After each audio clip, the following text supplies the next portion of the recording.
اعوذ باللہ من الشیطان الرجیم بسم اللہ الرحمن الرحیم السلام علیکم ورحمۃ اللہ وبرکاتہ۔ آج ہم ذکر کریں گے حضرت عمر رضی اللہ عنہ اور ایک جن کا واقعہ۔ ایک مرتبہ حضرت عبداللہ بن مسعود رضی اللہ عنہ پروقار اور پرسکون انداز میں بیٹھے تھے۔ آپ رضی اللہ عنہ کے ارد گرد صحابہ و تابعین رضوان اللہ اجمعین کی ایک جماعت بیٹھی ہوئی تھی۔ آپ رضی اللہ عنہ لوگوں کو نادر اور انوکھے واقعات سنا رہے تھے۔ اسی اثنا میں آپ رضی اللہ عنہ نے فرمایا، رسول کریم صلی اللہ علیہ وآلہ وسلم کے ایک صحابی رضی اللہ عنہ کی مدینہ کی کسی گلی میں ایک جن سے ملاقات ہو گئی۔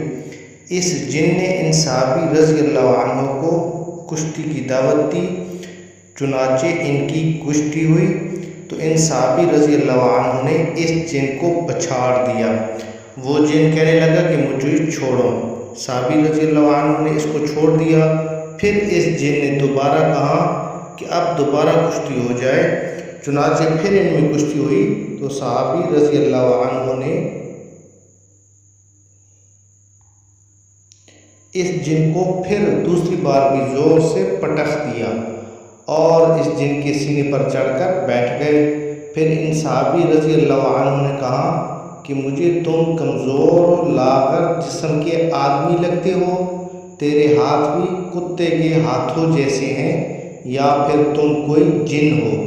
جن نے کہا، ہاں خدا کی قسم میں جنوں میں سے ہوں۔ صحابی رضی اللہ عنہ نے فرمایا کہ میں تمہیں اس وقت تک چھوڑوں گا نہیں جب تک تم مجھے وہ دعا نہیں بتا دو گے جس کے ذریعے ہم تمہارے اثر سے محفوظ رہ سکیں۔ اس جن نے کہا کہ وہ دعا آیات الکرسی ہے۔ کسی نے حضرت ابن مسعود رضی اللہ عنہ سے پوچھا کہ وہ صحابی رضی اللہ عنہ کون شخص تھے؟ انہوں نے فرمایا کہ ایسا صحابی عمر رضی اللہ عنہ کے سوا اور کون ہو سکتا ہے؟ یہ حضرت عمر رضی اللہ عنہ ہی تھے کہ جن کو دیکھ کر شیطان بھی اپنا رستہ بدل لیتا تھا۔ ہماری اگر یہ ویڈیو آپ کو پسند آئے تو پلیز لائک کر دینا اور ہمارے چینل کو سبسکرائب کر دینا۔ نماز قائم کیا کریں، اسی میں دین اور دنیا کی بھلائی ہے۔ اللہ تعالیٰ ہم سب کا حامی و ناصر ہے۔